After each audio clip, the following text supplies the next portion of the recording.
All right, Rami, I'm excited to dive in with you, man. Maybe let's just kick it off with how you started Finmark. I know you've been involved in a lot of different projects, but this is the one you're working on now.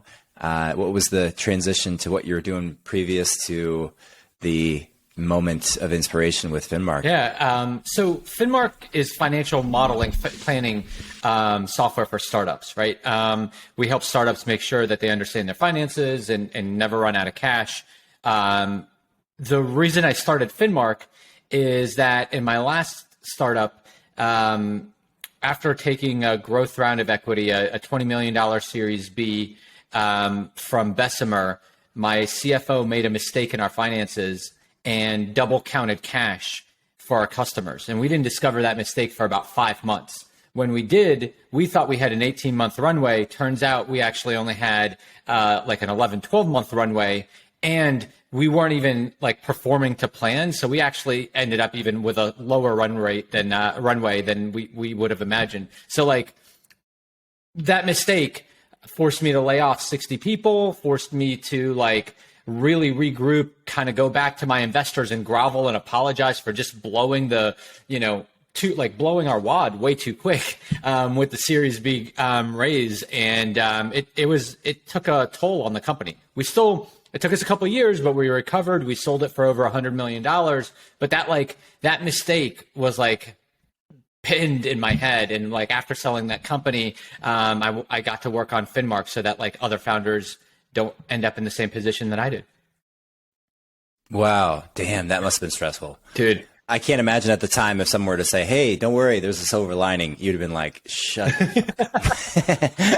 I mean, so what was it technically? Was it like some sort of QuickBooks bug or something? No, most finances, like forward-looking projections, are done in Excel, right? And so what happened was we were converting our customers from paying us monthly to paying us annually. And in the model, we were getting these customers. What ended up happening is my CFO forgot to unlink them.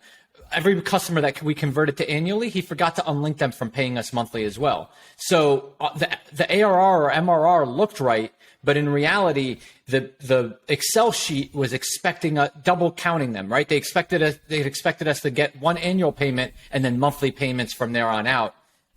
And it was just a linking issue, right? Like we just linked the wrong cells and that was it. It was just something really, really dumb, really stupid.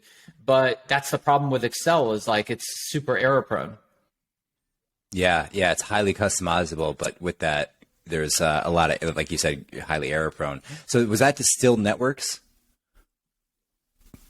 That was Distil Networks. Was that the name of the company? Right. Yeah. And that did end, what you said, with $100 million acquisition. So successful? It was between $1 and $200 million. Yeah. We never disclosed the exact amount, but yeah. Yeah. So great. It was a life-changing outcome. Yeah. But here's the thing. The thing that like always burns me is our biggest competitor, who we were neck and neck with at that time before we made that mistake. That mistake caused us to stumble. They kept going. The same year I sold my company for between $1 and $200 million, they sold theirs for $1 billion, and that was Shape Security. Wow. So like interesting. Same year. Like 4 months later, right? Like, and so like it was very, very like like in your face. Like if you hadn't fucked up, if you hadn't messed up, you would I could have had a much different outcome. Not to dwell on this, but man, it must have been such a heavy moment to lay off 60 people. It's not a situation where you're just independently contracting and you miscount the finances and you're burned, but other people were largely involved. How did you manage the communication on that? Would you take the playbook of just being dead, transparent and honest, or did you try to tell a story around it? No, I mean, we were honest. The numbers spoke for themselves, right? Like we said, hey, like we messed up. We're not doing as well as we wanted to. And this is, if we don't do this, then the whole company goes down, right? This is our only chance to kind of save the company. And I'm really sorry that this is happening. And I took responsibility. Like it was my mistake. And it's not just that we had to lay people off. A lot of these people we had just hired, right? We took this growth round and punched the gas. So imagine hiring and getting a new office and doing a bunch of stuff. And then 5 months later, turning around and be like, we made a mistake. That's what's even like more of a mess up. Now, I'll say, I think we did it well enough because several employees that work for me now were part of that layoff at Distil. So if they're willing to work for me again, then I guess we did something okay, something right. Yeah.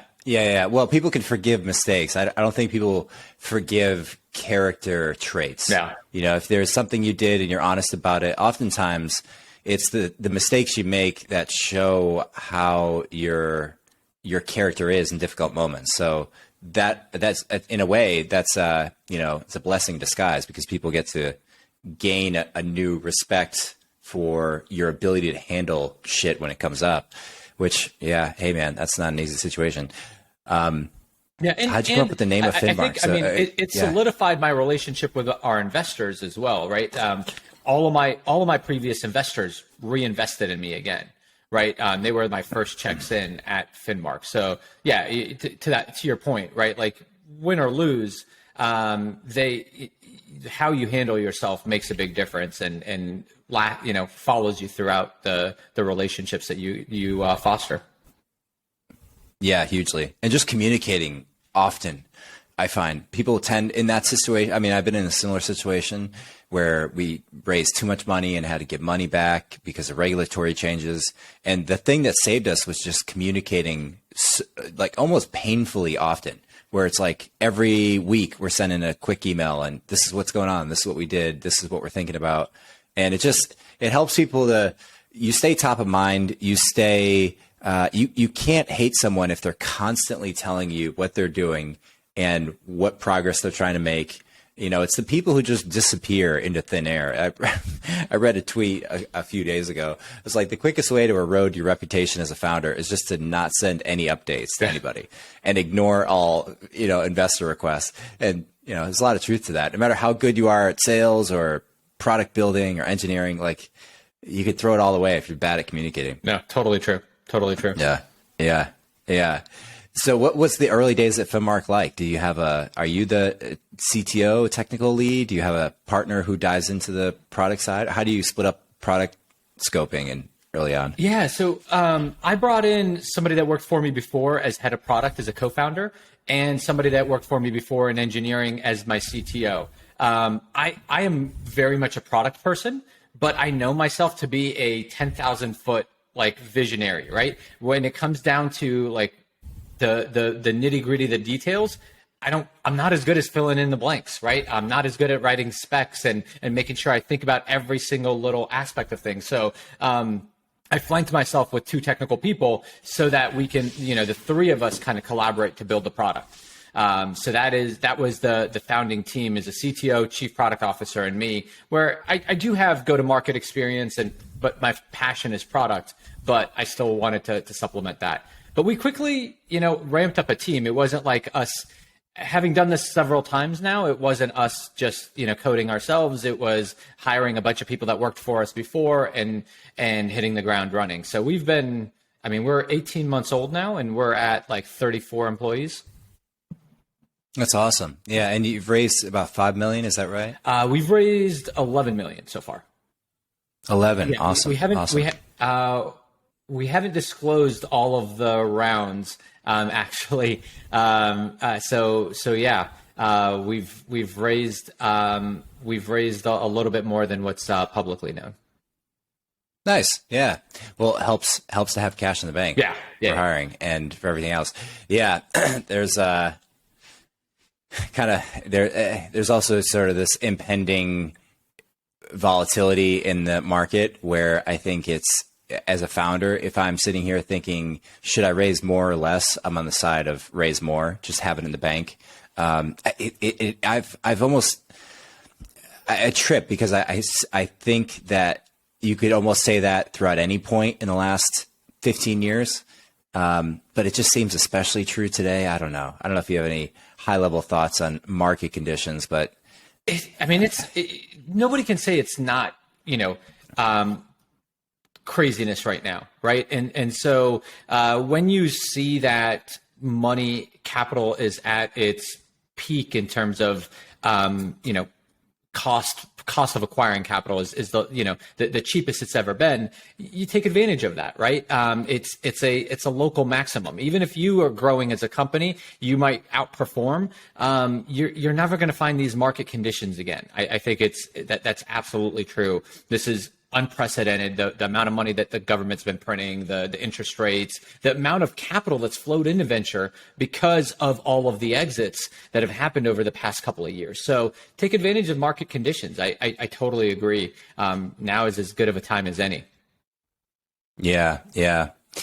Yeah, man, good for you. So do you see Finmark as like a Excel competitor or Google Sheets competitor? Give me like the product breakdown of where you saw the go to market? Yeah, I mean, all the companies that we're selling into, all the startups, they're all using Excel, right, to do this. So that's who I'm trying to replace right now is Excel. When you think about enterprises, there are big enterprise solutions to solve this problem. People like Anaplan or Adaptive Insights. These are multi-billion-dollar companies that do this on an enterprise level, but it's complicated to do for smaller companies, right? These platforms are really like they need teams of people to run and operate them. And so what we're trying to do is very much what HubSpot did for CRMs, or what Carta did for cap tables, right? Bring this down to startups so that they can get out of Excel, have a platform that's easier to use and more intuitive, hopefully more powerful too, because it's purpose built. Yeah. Do you see it as it's strictly financial modeling? So it wouldn't be related. I'm sure you've seen the recent rise in web relational databases like Airtable. There's another couple of ones. I even throw like Notion in that bucket. Separate than that, right? A completely different use case. Yeah, I mean, it's very, very specific use case, right? Integrate with your systems of record, pull your employee information, pull your customer information in, pull your accounting information in, and let you figure out how much you're spending, how much you're making, and put out projections into what the future should look like, right? Start modeling out the different scenarios of what happens if we do really well, what happens if we do poorly, right? And keep that up to date on a regular basis. So you could do it in Excel, you could do it in Airtable, you could do it in a lot of tools, but none of them are purpose built, right? And so with us, the integrations are out of the box, the logic is built into the system. We have like an engine. You just tell us what you wanna think about, and then we build out the data from there. So what would be examples of what I would think about? So say I'm running a startup where, SaaS company, 5 people doing, I don't know, $500,000 ARR. What are the switches? What are the buttons in there? Well, so the first thing is figure out what your runway is if everything stayed the same, right? So as soon as you log in, you're going to connect your payroll system, you're going to connect your accounting system. We'll pull in all your employees, we'll pull in all of your expenses and all of your revenue, and then say, hey, if you do nothing, here's how much runway you have. Here's, and we'll give you pretty charts that show you your MRR, your expenses across different departments, kind of break down what you're spending and what you're making. That's just getting up and running out of the box. Now, from there, then you want to put logic on top of that to say, what's it going to look like in the future, right? How much am I going to grow? And what's going to drive my growth? Maybe you want to, put a couple of hires in there and say, for every one of these salespeople that I hire, they're going to bring in this much revenue, or for every dollar that I spend in marketing, it's going to bring me this many customers. So we make it really simple for you to start putting assumptions down into the model, and then seeing how that changes your runway, how that changes your, ARR growth, how that changes all of the different metrics that you care about, that investors care about, your customer acquisition costs, your margins, all of those different things. We automatically compute for you just by you telling us what you think you're going to do. Yeah, dude. Cool idea. I dig it. So what do you see as like long game? So say every startup is using this. They're using it to effectively solve the pain point of I can't tell you, I've helped a lot of different startups raise money, and it often I find like you come into the deck. So you got to make a pitch deck is the first thing you think about as a founder when you're going to raise money. And you got your team. That's the easy slide. The high level vision. That's easy. Maybe snapshots of your product, market size. All that's like pretty straightforward if you've been working in the space for a while to get. Then you get to you have the financial projections, but you're almost like, where are we going with the product? How does this?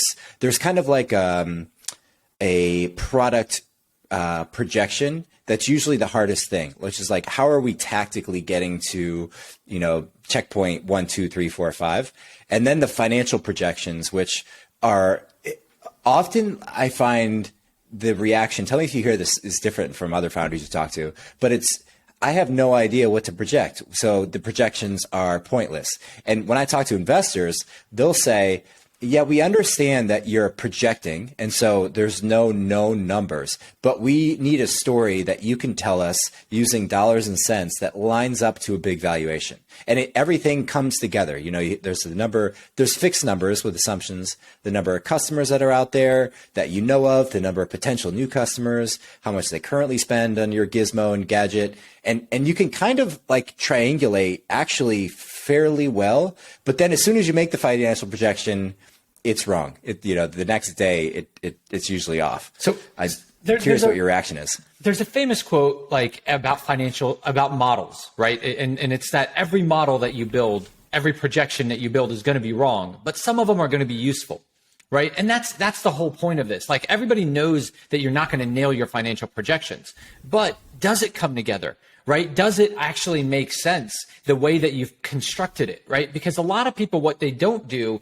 is put the pieces together. They say, oh, well, we're going to get to $10 million in revenue. Well, how are you going to do that? Have you thought about the average contract value that you're going to sell, or average customer? What does that look like? Are there enough of those average customers then that build a big, $100 million, $200, $500 billion business?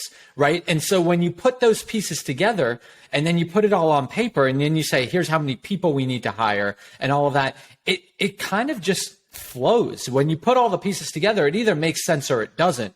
And that's what investors are looking for. They're looking to see if you've thought this through, if you actually know how the pieces to come together, or if you don't. Like one of my favorite examples is a MoviePass, right? They lost money on every customer that they got, right? They burned through $100 million in a couple of years. Right? Like you put that on paper and it's very clear that like this doesn't make sense. Right? And so that's what you want to make sure. I've seen so many startups maybe forget to take into account how much their server costs are. Right? And then they get these free credits and they run with these free credits for 2 years, and then their free credits run out, and then they realize that they're supposed to be, spending $20,000 a month on server costs when they only make $10,000 a month in revenue. Right? Like all of these things, just put it all on paper in numbers and cents, dollars and cents, and you'll see if it makes sense. Yeah, yeah. So what was the deal with MoviePass? How did that? Because I remember that when it was kind of in the height of excitement, but did that play out as a total bankruptcy flop? Complete bankruptcy. Yeah. God, and how were they? I don't know if you know their story, but I'm so curious how that goes down. Is it just a collective ignorance on investors' side? I mean, I don't blame founders necessarily in that instance. It's the responsibility of investors to parse through to some degree what is feasible and logical and makes sense with the market size. But listen, there was more to it than that high level example. They had a vision of kind of becoming the Netflix of movies, or the Redbox of movies. But they never were able to strike any kind of partnership deals to lower their costs. I think they thought that once they had scale, they were going to be able to lower their costs and increase their monthly premiums, right? But neither of those two things came true. And so they kept pumping on customer acquisition without any line of sight of being able to pivot and turn the thing to be profitable. Yeah. I have to think about MoviePass as a educational benefit to society. If we don't talk about these kind of stories, then particularly on the investor side, then investors are likely to just go out and make the same mistakes. So much of, I feel like investors, mentality is based on patterns of successful companies, patterns of other investors.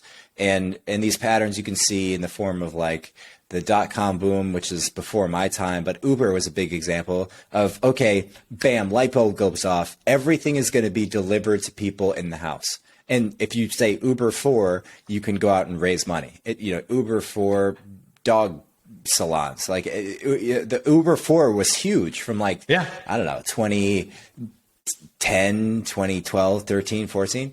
And these mental models of, the Uber, similar to Uber in a sense, where you go out and you spend a ton of cash up front, you acquire customers, and then those customers just retain. And so you have diminished costs of customer acquisition, which I think is the MoviePass model. I don't know. I mean, my general sense is we're moving towards, I want to say, a more balanced financial assessment model between startups and investors.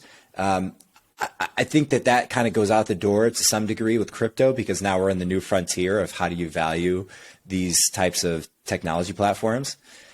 But it does seem like that. I mean, to some degree, that's human nature, right? As soon as you understand how to value and how to price something, then there's not quite that opportunity gain on the upside.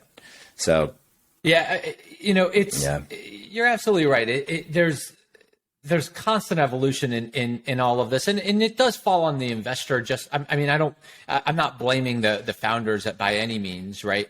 I think it's one of those situations though that highlights also the problem with startups and why you need these financial models in kind of a pitch deck or in kind of diligence, because how do you make an investment decision if you're an investor, especially like nowadays? Think about how fast deals are getting done, right? Deals are getting done in a week or two for really hot deals. You can't diligence financials fast enough. You can't dig into the numbers fast enough. And that's actually, you asked a little bit ago, Mike, about what the big picture is.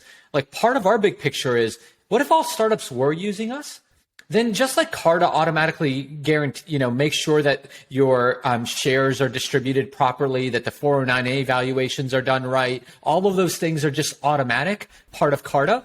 What if like all of your financials and all of your metrics and all of those things were audited and done right through Finmark? So you as an investor can look at just a common set of numbers and understand and digest what's going on with this business, right? Like today, everybody calculates customer acquisition cost differently, right? When you ask somebody what their customer acquisition cost is, you'll get an asterisk, right? Like there is like, hey, well, we did include customer success. We didn't include customer success. We excluded this because this isn't really part of that. Or like we did customer, this quarter divided by last quarter, or this year divided by, like, there's so many games that you can play to manipulate the numbers. So you don't know what you're looking at, right? And so if you standardize everything, if you make sure that everything is easy to digest, then you can make better investment decisions as an investor. And that's part of our big picture. Do you see that as data manipulation, not necessarily with any malicious assumption, but that being in the founder seat for a minute, it's often incredibly difficult to actually factor in what customer acquisition is, or what retention or attrition looks like based on, every business model, whether you're, partnering with local farms and delivering boxes or you're selling software, I almost think the selling software is the most straightforward. My price is $15.99 a month, and you buy it, and we acquire customers on SEO and SEM and social. I'd imagine that model, is that where you guys started? Because that's very common. That's very baked to some degree. It's very similar. How do you guys think about the different business models? Because there are different asterisks sometimes. Absolutely. There are different asterisks, but put the asterisks up front, right? Like, so we have different metrics that we automatically calculate, and we show you which way we're calculating it, right? Like, so there's transparency in the equation alongside the metric, right? There are multiple ways of calculating customer acquisition cost, or the rule of 40, or, you name a metric, there might be a different way of calculating it, depending on your type of business, your sales cycle, your customer base, all of those things. But put transparency out there, and make sure that those are there. Now, some of it, you're right, is just business model specific, but some of it is gaming the system, right? Some of it is, people purposefully excluding something to make themselves look good, but it's out of the norm, right? It's not okay, right? Like I've seen people, for example, not put support headcount in margin, right? In COGS. You can't not do that. Yeah. Like support is support. Like there's no ambiguity around that, but people exclude that to make their margins look better, right? Or ops people, they take them out of their COGS, right? So those are the kinds of things. It's why publicly traded companies have to report GAAP financials, regardless of their business type, right? There's a standard accounting practice that they have to report on.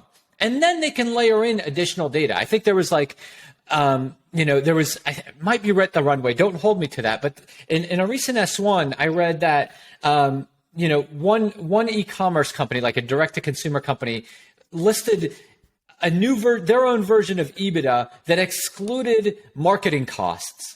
Right? Like, and it's like, wait a minute, you can't exclude marketing costs when your whole business is like a marketing driven engine, right? And so like it inflated profits because they excluded marketing costs, right? Like, so but at the end of the day, they still had to show GAAP financials, and you can kind of standardize across that, right? So, my point in all of that is just start with a common base and then let people, put a layer of veneer or, commentary on top of that. That's totally fine. But I want to make sure that the common base is standardized. But also sometimes founders don't even know how to calculate things. Their numbers are wrong because they miscalculated it. Hell, I did that. Yeah. Right. Like, that's the whole why but I set the model every month to my investors, right? They had all the information. I didn't mean to miscalculate runway or cash balances or money coming in, but we did. So all of that is to say, like, standardize it, audit it, get it connected in with the source of truth, and less mistakes will happen. Yeah. Do you see often, I guess, what percentage of the time do you feel that the customers you're working with, the startups, just don't, it's like square peg and round hole. They're like, I can't, it just doesn't, they have some asterisks that they can't resolve, whether it's, I'm trying to think of an example, but nothing comes to mind. It would be, some unique business model where customer support is your end-line service workers, or you're billing for their hours, or I don't know. There's just so many weird different combinations of business models out there. So people can, like, within our platform, it's flexible enough that you can, model anything you want. But it becomes very clear that the metrics that you're like putting up are different than the core metrics, right? So like out of the box, we automatically calculate things, and then you can throw up other metrics. You can throw up other calculations. So, and that's totally fine. You can show that, but like we give founders the flexibility of modeling whatever they want, but we also layer in our stuff too. So that way, if an investor, it'll at least prompt the investor to say, why are you doing this differently than what's out of the box? Help me understand that. Yeah, that makes sense.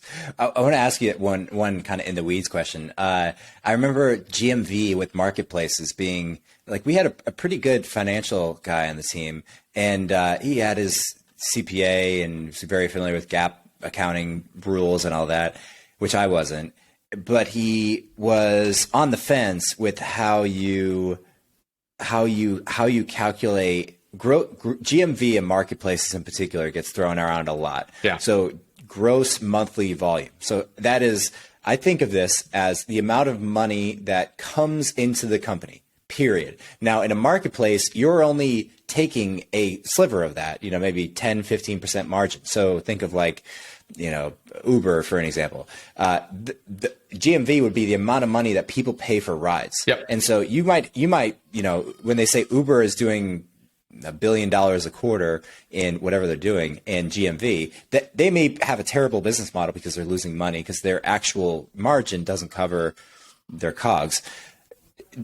Is GMV still being thrown around? Is it a useful metric? Is it the wrong way to think about it, or useless in some way? No, I mean, I think the GMV is still makes sense to use, right, in marketplaces. But you have to understand the take rate, and you then need to show, bottom line, the bottom line of what it looks like. But it does start with GMV, right? Like, you do want to be able to show what that GMV is, because in marketplace companies, oftentimes that take rate could change over time, right? And so you want to start with that, and then have the take rate that you're multiplying by, and show the bottom line, because over time you might want to increase your fees, or you might have to decrease your fees, right? App stores, for example, are having to decrease their fees. That 30% isn't holding up anymore, right? And so it's important to have the big picture, right? It's not that App Store sales are going down. It's that, hey, they're taking a lower cut. And if you didn't have the GMV number, then you would have no idea. Why did revenue drop all of a sudden, right? Well, we had to lower our take rate, right? And so those are the kinds of things of why GMV is still useful. But as long as you don't call it, as long as you're clear that it's GMV, now investors know to ask what your take rate is and what the bottom line is. When it really gets murky is when founders talk about, oh, my revenue is this, right? And they obfuscate that it's GMV, right? And that's when it gets really murky. They're like, oh, I did $5 million in revenue. No, you did $5 million in GMV. And those are the kinds of things that you need to again, standardize and specify. Another one of my favorite ones is when founders show revenue over time, cumulative. It'll just be like a .cum for cumulative, meaning it's always going to go up. It can't not go up. If it's cumulative, it always stacks on top. So if you wanted, this is particularly devious on like month to month growth, because your graph will look like exponentially rocketing up even if you have a pretty solid growth mark, your growth clip, your cumulative growth.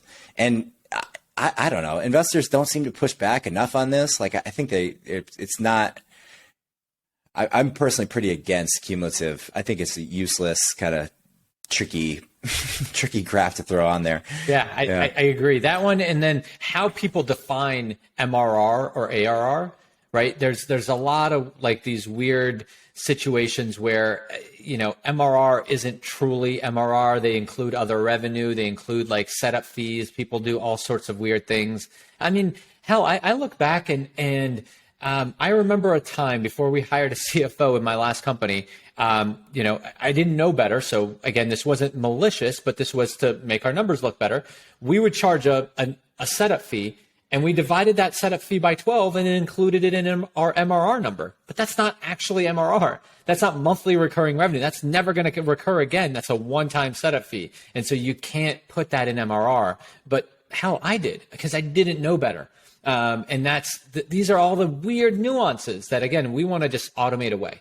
We want to give standardized numbers. It totally makes sense. In that circumstance, if you had a setup fee, that would be, is the right way to show that by having separate lines? So different revenue, what would you call that? Lines, different revenue lines? Yeah, you can show, here's what our MRR looks like, and here's what our gross revenue looks like, right? It's MRR plus other revenue equals gross revenue.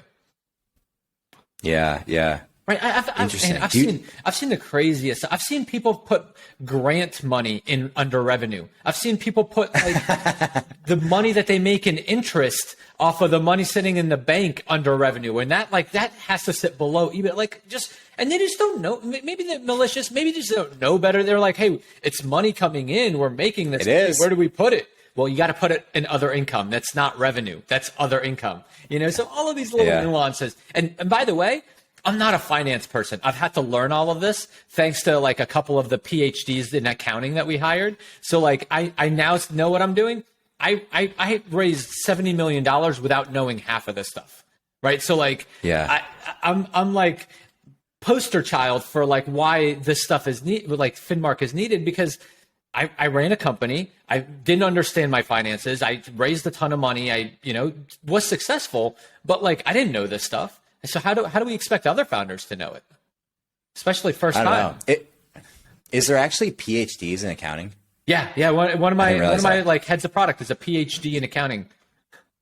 Wow. What do you study as a PhD in accounting? I know the basics of accounting, P&Ls and yeah. I couldn't even tell you. I have no idea. He's a smarter man than I am, but yeah, I couldn't tell you. Yeah, there's got to be a lot with statistics, I'd imagine, at a certain level. I think of accounting as, accounting similar to lawyers is it's the expertise that holds society together. It allows people to do creative things and have a way of tracking what value they're actually providing in society. Yeah. I think accountants are underappreciated in large part. I don't know if you'd agree with that, but generally speaking, it doesn't come off as a glamorous profession, but it's super important, as you know, when you're in the weeds. No, I agree. I do think that it's definitely not a glamorous role for most people, which is funny because like finance on the other side is pretty, glamorous, right? Like a CFO role or, like VP of finance, like you're out there, you're public facing, but then, everybody hides their accountants and like back in a corner somewhere. So it's tough, but I agree. They're super important and undervalued. So do you think this will be like Finmark can be the de facto projection? So it's just you punch it into Finmark and then it's like a standard template and there's no reason for anyone to have any other, Excel. It's almost, what would be an example of this? Like some sort of certification gap, I guess would be the equivalent, right? Like a Finmark gap. Certification. Does any of that make sense? My hope is that like similar to how Carta like worked with an auditing firm to automate 409A finance valuations. I'm hoping that we can like certify financials at some point.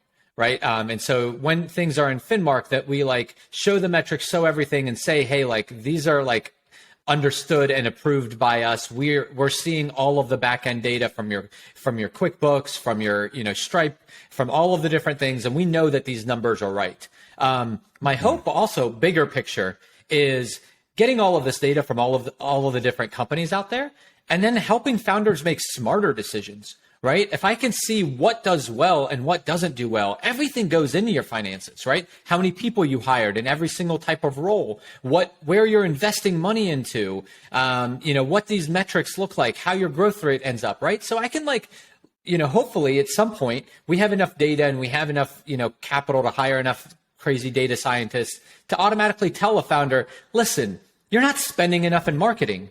Or, hey, these projections are way, way too astronomical. There's no way that you're going to do this. You need to slow down because we've seen thousands of companies and we know what's possible and what's not possible, right? And so we can help founders hopefully make better decisions using data from everybody else. Yeah, I like that. Have you thought about doing actual accounting for people? Like, I find it's a pretty... frustrating experience now. No, look at there's already a ton of money that has gone into that. Pilot is kind of the front runner, right? But they've raised hundreds of millions of dollars, and they still haven't even solved accounting. To be honest, like they still have real people doing the accounting, and it's a services company with a technology layer on top of it. I do not want to be in a services business. I had a services arm at Distil, and it's a pain in the butt to scale services because, you run a services business, right? Like it's all about people, right? And people are not standardized, right? You can get good people, you can get bad people. And getting good people, keeping good people happy and, maintaining that is a challenge. It takes a certain skill set. And I just don't want to scale a business that way, right? I just want to build software and, software is a lot more predictable. I know if I do this, it'll end up like this. And so I just don't want to do any kind of services. Yeah. And I stretch my mind to think how accounting ever is not services. In my experience and everyone I talk to, it's just so important and so sensitive and so oftentimes it's not black and white. It's not like you could just say, okay, here's everything you spent. Yes, there's a lot that is, but there's also just questions, especially if it merges. I mean, tax law is just ultimately so freaking complicated. And that's the rub, is like, if it were black and white where it's like everything's 10% tax or 20% tax across the board. But I'm with you. It's just going to always be. There's another one called 1-800-Accountant that I'm familiar with. They're probably a incumbent to the space that has some nice software, and it's like just a team, not just, but it's a team of a lot of accountants out there that have software that helps empower them, which is cool. Yeah. It's like software is nice, better than emails, but it's not software that you're buying. It's really the relationship with the accountant that you're buying. Yeah. Yeah. And I think there's great businesses being built in the accounting space. I just, I want to stay in my lane. Yeah. What other companies that you like in sort of the however space you want to define it, in either your space or more broadly in payments? You mentioned Pilot. Are there other companies that stand out as it's really interesting seeing what's happening across the board in finance. There's Fintech, right? Like, and everybody gets really excited about Fintech, right? Because, you're upending banks, you're doing a bunch of things. But in finance, it's kind of been neglected for a really, really long time.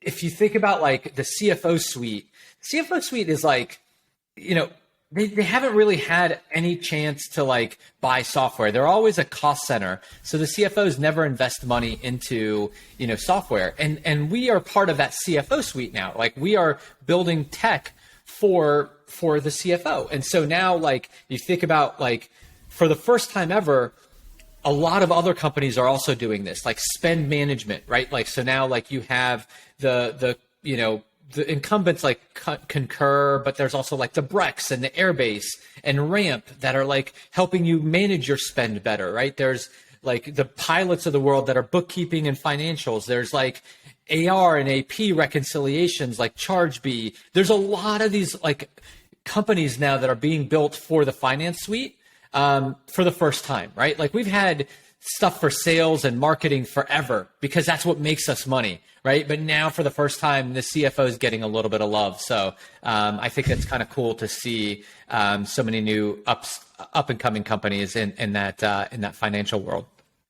Yeah. Why is that? Is that just because early on in the internet, when we build products and services, the most important thing is making something that works? So like, having a reliable server, AWS spins up, you have Azure that chases them. Those are massive business lines and huge companies. And then you have like frameworks that pop up. Shopify would be an example, but then you have Vue, React, and all the different tech stacks. And then it's like, and then you have to acquire customers. So then it's social media. I mean, this is what made Facebook and Google huge, is like selling advertising. So selling advertising is huge. AdSense and AdWords and Facebook and Instagram all sell ads. Then great, you have those pipelines built. Then we're at like checkpoint 3. How do you manage the business better? Do you agree that is it right to even think about it this way, that we're kind of in like, okay, we have basic infrastructure down as a community of internet builders. We have acquisition pipes generally paved, like the roads are somewhat paved. Then it's, how do you manage internal operations? And what you're building kind of falls in that bucket, like everything else you said falls in that bucket. Yeah, I mean, I think that's the right way to think about it. If you were to ask me why it is, I think the value proposition is a little bit different, right? Like, if you think about any software that helps you acquire more customers, the value proposition is you're going to make more money. Right? Any tool that helps you build more software, or build software better, or easier, that's going to help you build more faster. So you're going to make more money, right? If you manage your customer relationships better, then like you're going to make more money. The value proposition for all of those previous stuff is you're going to make more money. In the CFO suite, right, it's going to be, hey, you can save a little bit of money. You can displace, people. You can do this all in Excel. And you could not make mistakes in Excel if you hire 10 people, right? And have them double check and triple check it. Or you could use a tool like Finmark, and then you don't have to have as many people double checking or triple checking this thing, and you can get it right the first time. right? And so the value proposition is a little bit different across the CFO suite. It's all about saving money instead of making money. So it took people a little bit of time to realize that, yes, you can still build a big business off of the value proposition of saving somebody money or helping them, helping a cost center be more efficient. Yeah. Makes a lot of sense. I want to ask you about crypto. Do you have, before I even lie down a specific question, do you have a take on it? Are you super ambitious and spend time thinking and learning about it? Or are you on the other end of the spectrum, ignore it completely and just focus on your own thing? Oh, man. I mean, you asked me about crypto the day after just a bloodbath, right? Like it's crypto is, I'm very bullish on the space. I think it's really, really interesting. I do have, a wide variety of crypto that I own. But it is the wild, wild west, right? And it's like pre-dot-com bubble, right? There's just so many things, that are just overinflated and overhyped, unfortunately, that most of them I think will die. But yeah, I don't stay away from crypto. I actually wish I could spend less time looking at crypto, because it does take up a lot of my mind share day to day. Is that out of just personal interest, or is there some like tactical? No, it's personal interest / addiction, right? Like with crypto, like it's 24/7. It's constant, and you actually like. The pace at which it's evolving is so rapid that you have to be on top of it, or else like you're going to get left behind, right? If you think about, the first .com bubble, right? 80%, 90% of those companies don't exist anymore. They've gotten wiped out to zero, but the 10% that did survive are now worth, 100x what they were back then. And I think the same is going to be true of a lot of crypto projects, a lot of crypto companies. However, you have to be diligent about staying up to it, or else you should stay the hell away from it, right? And so that's the problem with it is I feel the need to constantly check, to constantly understand, to constantly digest information. Like I missed out on the complete NFT wave this year, right? Because like I didn't jump into it, but a lot of people did and made a ton of money. But I just didn't have the capacity to spend time understanding all the different NFT projects and thinking through them. And so I just sat that one out. But those are the ones where I look back and I'm like, well, shit, had I spent a little bit more time, I could have made a ton of money. Maybe. I don't know. It's hard to say because the game isn't over, right? Like the NFT world is far from over. And so I think it's like, you could have, in by analogy, you could say, I could have hit this slot machine. This was really pulling.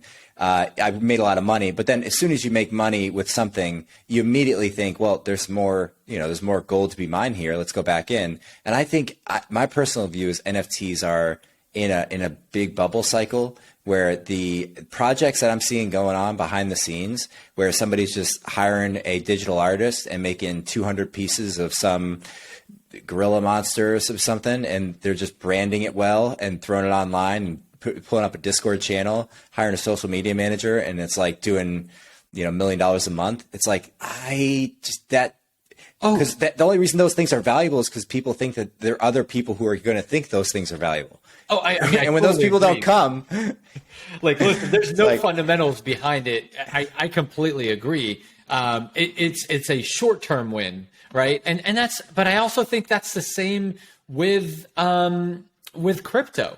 Right, a lot of the crypto projects right now have ambitions that haven't been proven out, right? And so if you're okay with actively managing and actively, jumping in and out of things and taking profits, then I think it's, short term ride the wave, but like you're like again totally right. I think long term a lot of this is very much a very big hype bubble.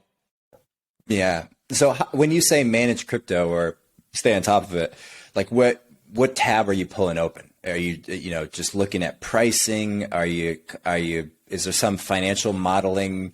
You're a financial modeling genius. Is there some? Are you looking at like Discord channels, or what does it mean to you when you say stay on top of it? Yeah, I mean, it's looking at knowing that this is really based off of hype, right? A lot of this stuff is based off of hype. It's looking at who's backing things. It's looking at the momentum they have. It's looking at who's talking about different projects, what they're saying, and how sound does the project seem short to midterm. I don't take a position on there's a few cryptocurrencies that I think have long-term potential, right? Like an Ethereum has proven itself stable for a really long time now, right? Now there's still questions about, is this going to scale up to the number of transactions?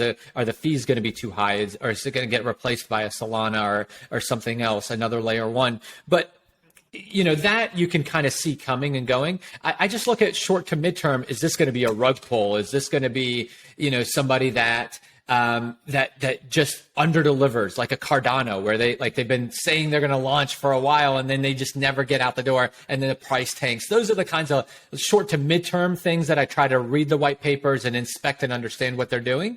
And also making sure that the problem that they're quote unquote are solving is a big problem, right? A lot of people jump into hype without thinking about the addressable market of the problem that they're solving, right? Which is the same thing that you would do in evaluating a company, right? If you're saying, hey, I'm going to replace payment systems, awesome. That's huge. That's a big addressable market. But if you say, like, I'm just going to make something up, but if you say, hey, I'm going to replace, we're going to be the check-in system for movie theaters. Well, fuck, movie theaters aren't worth that much. Yeah. What's the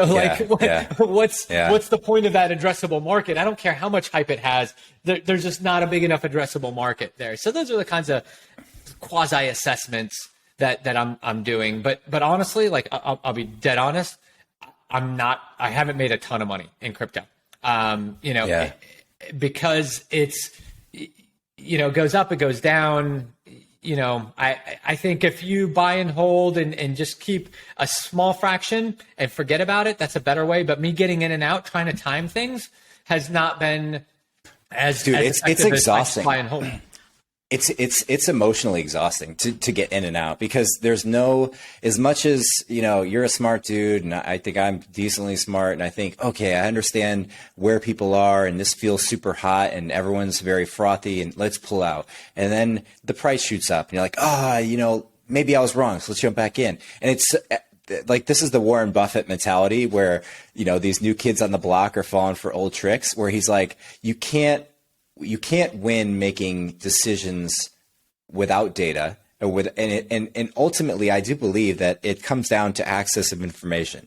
If you have access to the same information as everyone else, then it's on to the races. If there's discrepancies in information transfer or time, like you can't win by being lucky over a sustained period. And you always hear people saying, oh, I made money in crypto. No one ever tells you about the days that they lost 50 grand or whatever it is.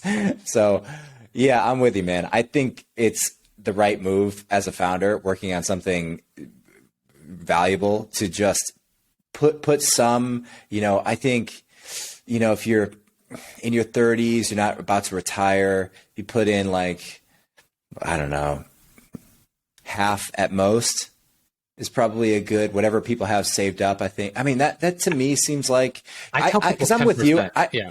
10. Well, if you say 10, you'd have to say, where does the other 90 go? And I think holding it in cash is probably a bad move given inflation. Yeah. So then you say, okay, we have to pick publicly traded stocks or private companies. And I think, okay, if you pick private companies and you're making investments in startups, 'cause I invest in startups, I think what area, what industry or what segment of privately traded companies is set to grow the most? And crypto just has this incredible infrastructural advantage. Like they've developed this technology that just allows there to be a ton of growth in this area. And that's why I'm like, if I take 90%, I still want to go back into crypto. I don't know. I've fallen in the same traps. I have no answers. Yeah, I'm not. It's hard to say, right? I think I'm. By the way, I'm not following my own advice. More than 10% of my net worth is in crypto, right? So, but I have a higher risk tolerance, I think, than a lot of people. I don't know. Everybody has to make their own decisions and their own risks and everything. Truth. But the older I get, the more that I get burned on days like yesterday, where frankly I thought trying to time things, I levered up a little bit and lost a couple $100,000 like this week. Yeah. Like literally this, you say nobody talks about it. Like I'm telling you, I lost a couple $100,000 this week. Hey, and so Rami, you only lose if you sell, you can hold. That's true. That's true. So I think about it and I say, everybody makes their own risk tolerance, but there is that formula of nobody's lost money, buying and holding the S&P, right? Like you won't lose money that way. And it does compound pretty well, right? Like 20% this year, last year isn't a bad return, right? It's a nice safe return. Now, at the same time, Bitcoin tripled in 2021, right? So to your point, had you listened to me, you would have made, 20% of 90% of 20%, right? Like you listen to you would have made, 3x on 50% of your money, just putting it in a Bitcoin alone. That's a more stable coin than most, right? So I don't know. I don't know what to tell people. I think one thing I like to think about or even recommend is it depends how much time you're willing to spend on investing. If you're like, hey, I just want to do my job and hang out with my family and do my whatever, then put it in the S&P and put, Bitcoin, Ethereum, big projects that are likely going to be winners for a long time. But then if you're like, hey, I have 5 hours a week or 10 hours a week that I want to spend to this, or even full time, then it's a different game because now you can carve out a niche. And I think I'm a big fan of carving out, say, fuck the NFT world. I'm going in decentralized finance and DeFi, and I'm going to learn all the companies in this space and or the mining space or whatever the space is. But if you get to know the players in a small space, there's better returns from understanding those. So you can start to see who's performing well. And I think of it as product, as who's building good product. Because as soon as you start to see some people build good product, those people tend to aggregate and build better product and attract people who are good product builders, and they join the team. And there tends to be like a steam snowball effect, but you can only notice that if you know the competitors in the space and how they're performing and how they're communicating, what they're deploying. I feel pretty strongly if you try to focus on everything, you're not focused at all. And you're just liable to just get caught up in the games. So I don't know, but I have no idea what I'm talking about. So. No, I agree. I agree. If you can set the time out to actually understand what you're putting money in, then yes, that is a much better path to making money. I'm right there with you on that. Yeah. Yeah. So where are you guys going? So you have, you raised a bunch of money now. You're only 18 months old. Do you plan to run this for a long time? Do you plan to sell, or just opportunity will come as it comes? Yeah. I mean, listen, I'm not looking for an exit. Like I made my money, in my previous companies, but I know that, you can't always make it all the way. Right. My goal is to change the startup ecosystem, to change finance for startups. If I can achieve that goal, with a bigger company, maybe that makes sense. But my hope is that we stand alone. I do want to keep running this and grow this for quite a while, because there's just so many cool things that you can do with this data. Right? Like I can help you, build a better business. I can help you get connected with investors. I can help you, maybe take non-dilutive financing, like partner with banks and give you, debt and MRR lines of credit as opposed to, as opposed to you taking venture capital. You could do, you could do benchmarks. You could do all sorts of things once you have this data, in front of you. So I don't know. I get super jazzed about it. Like I'm a mentor at a bunch of different accelerators. I try to help companies. This is kind of my way of really being like plugged in to the startup ecosystem. And if I can help even one founder, right, not make a mistake and not run out of money when they didn't need to, then that's a good feeling. And hopefully I can touch hundreds or thousands of startup founders. Totally, dude. And it's just in the US now? Finmark is focused US only? So weirdly enough, I mean, we have 40% of our customers. I mean, we've 18 months old. We have over 300 paying customers, and 40% of them are international. We don't have any sales. We don't have our marketing is just SEO and like organic stuff, right? We get, have some press and like some product hunt announcements and things like that. But like at the end of the day, it's all inbound, and a lot of international founders are reaching out to us too. That's awesome, dude. Hey man, I love what you're working on. So congrats on all the progress. Wish you guys the best, dude. Keep awesome. crushing. Well, thanks so much for having me, Mike. It's been a fun conversation. Yeah. You active on any social channels? Twitter. Actually, my New Year's resolution is to get back into Twitter and be more active in Twitter. So at Rami Essaid, I am going to this year be much more active and engaged on Twitter than I was the past couple of years. Nice. Good. Well, we'll hold you to it. I'll hit you up. All right, buddy. All right, man. Take care. Bye.